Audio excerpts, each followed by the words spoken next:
Bears general manager Ryan Poles was a busy man today, signing 4 players and cutting 2. And in this video, I'll be talking about all those moves. So what's going on, guys? I'm back with another Chicago Bears offseason update video. If you guys want more of these videos, definitely be sure to subscribe. I'll be reacting to every single thing the Bears do during this offseason. A lot of videos still to come. It's been a week since the NFL draft, so Ryan Poles was looking to still add to the roster. We still need to get up to 90 men for July for training camp, so still decent amount of signings to come. They probably aren't going to be any flashy big name signings because most of those guys are gone. There's still guys like obviously Jarvis Landry, Odell, Will Fuller, but pretty sure those guys are going to be wanting to sign with contenders. And the Bears, you know, we aren't a contender this year as of now, okay? And I don't think we're going to be a contender this year. It's kind of a rebuilding year, so we're kind of going after the lower level, lesser known guys, and that's what we did today in the 4 signings that we made. We added a quarterback, we added 2 wide receivers, and a tight end as well.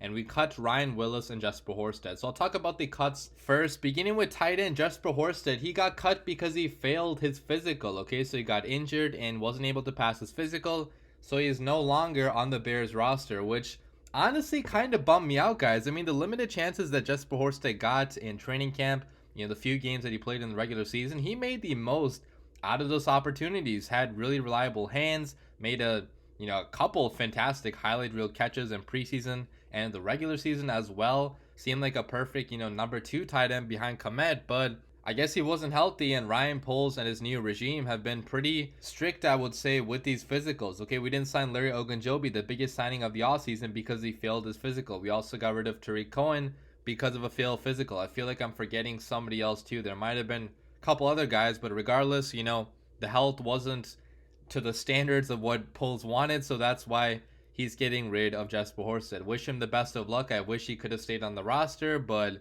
unfortunately that will not be happening. Now the next person that we cut, quarterback Ryan Willis. He was the quarterback number 3 on the roster until today, but we cut him because apparently, according to reports I saw on Twitter, he wasn't looking the best in OTAs. Okay, it's only practice, but seemed like our coaches didn't like what they saw, and he was anyways not going to be a big factor on this team at all. I mean, obviously Justin Fields, quarterback number 1, Simeon was number 2, and we signed another quarterback today, so it just left no room for Ryan Willis. So wish him the best of luck, but he is no longer on the Bears. Now looking at our signings today, so I'll start by talking about the quarterback Nathan Peterman. Okay, Nathan Peterman was signed to be quarterback number 3 on this team, and I'll be honest, guys, he's probably the worst quarterback I've ever seen in the NFL. Not even joking. He threw 5 interceptions against our team in one half in 2018. He just provides no upside whatsoever, right? His stats are horrible. Every time he's been playing in games in the NFL, he's looked completely out of sorts and like he doesn't belong. So apparently coaches really liked him in practice. I mean, John Gruden talked a lot about how great he was in practice, how good of a leader he was, and obviously we need somebody to take snaps in the last preseason game and in camp. So we had to sign somebody. I guess they liked Peterman better than Willis. Maybe we signed Peterman just to show Justin Fields an example of what not to be, because if Nathan Peterman is ever starting any games for the Bears, we are doomed this year, guys. Okay, I don't get why we signed him, but whatever. Okay, it's quarterback number 3. It's probably not even going to make the 53-man roster, but pretty funny that we signed him. Okay, I've hated a lot on this guy in the past, and now he is on the Chicago Bears. Now looking at the wide receivers that we signed, the first guy was Dante Pettis, and this is a guy that actually could have some potential. Okay, it's going to add to the competition in camp. He showed a lot of promise initially as a rookie. Was a 2nd round pick back in 2018 for the 49ers. Didn't get much playing time though after the rookie year. Okay, Deebo Samuel sprouted up out of nowhere and became a really good football player for the 49ers, and they also had other great guys there that Pettis was not able to beat out in terms of playing time, but there is some potential here. Okay, he's pretty big. He's 6'1", weighs 195 pounds, so decent size, I would say. Not electrifying speed, but has pretty good feet. Okay, pretty good route runner. During his rookie year, he showed flashes of being really good as a route runner, had reliable hands. He has a big enough frame to also jump up and dive for catches over over smaller DBs. And if I read you guys his stats, so like I said, rookie season actually went pretty good. He played in 12 games, had 45 targets, caught 27 of them for 467 yards, 5 touchdowns, had a long of 75 yards, average of 17.3 yards per reception. So big play machine. The following year he got way less playing time, only 109 yards, and then after that he pretty much got let go by the 49ers. Then he spent time with the Giants, where he didn't really do much both in 2020 and also in 2021. So pretty much fell off, guys, after his rookie year. So that's kind of why he's available to us this late in free agency, why he's coming on a cheap 1-year deal. And this is nothing but an opportunity for this guy. Okay, he's not guaranteed a roster spot, obviously. He's not guaranteed much money at all. And it's pretty much, you know, we're giving a chance to a guy that has some physical tools, showed promise during his rookie year, and we're seeing if he has anything left in the tank. Okay, if he has a great training camp, if he has a great preseason, then maybe he could be a weapon for Justin Fields. He also was a good punt returner in college, had 9 return touchdowns in college. Didn't really return much for any teams in the NFL, but has some background in special teams. So if he does make the roster, it might be because of special teams. Next receiver that we signed was Tajae Sharpe. He was a 5th round pick by the Titans back in 2016, and just like Pettis, he had a fantastic rookie year, but didn't really do much after his rookie year. So if you look at his size, he's 6'4" and weighs 194 pounds. So definitely the biggest receiver, I believe, that we have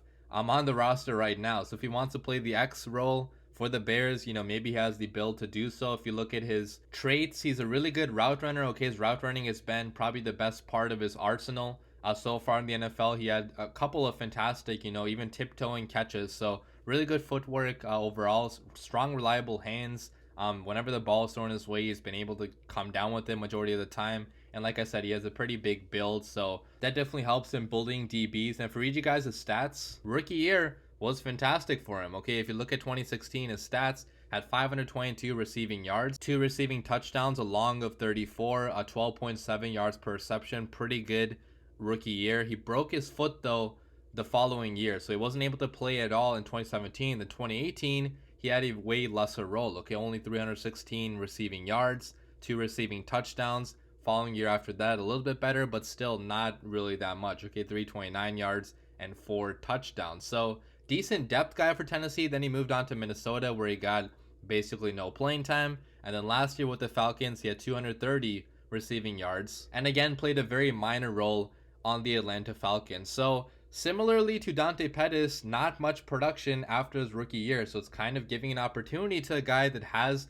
physical attributes, that has performed at some point in the league, and seeing if he has anything left in the tank. Okay, I guess I can't hate at that strategy. Okay, I would rather obviously prefer getting proven guys in the room, but we were limited with cap this year. We had a big dead cap hit that we had to endure because of, you know, Ryan Pace's previous signings that we got rid of. So didn't really have much cap room to go after a big name guy, and at this point in free agency, there's not going to be many, you know, proven options out there. So I like the signing. Okay, hopefully one of these receivers at least turns into something, at least into a number 4 or a depth receiver, because we could really use a lot more depth on this receiving core. And then finally, the last guy that we signed was tight end Rysen John, and this guy is pretty intriguing because if you look at his size, okay, 6'7" and weighs 240 pounds. Also ran a 4.6 40-yard dash 2 years ago. So good speed, freakish athlete, freakish build on him. He was born in Canada, got signed by the Giants as an undrafted free agent back in 2020, but he got injured multiple times, so he wasn't able to ever play for the Giants, and he pretty much just got cut and got signed by our Bears. Now he's obviously a project. Okay, he's not a guaranteed roster lock, and you know, he's very raw. He hasn't played at all in the NFL, but the physical attributes, the physical tools, you can't teach 6'7", 240, and the athleticism that he has. So if he stays healthy, if he shows anything in camp, you know, maybe this could be pretty solid move, but it's pretty much just a project as of now. So those are pretty much all the moves that we made today. Let me know your opinions on them down below in the comments. Obviously nothing too special, but maybe, you know, some of these depth receivers turn into something. Maybe this project tight end, you know, impresses in camp, but we'll see. Okay, probably more moves to come. We still have to get up to 90 men on the roster. Let me know what you guys think in the comments, but as always, bear down.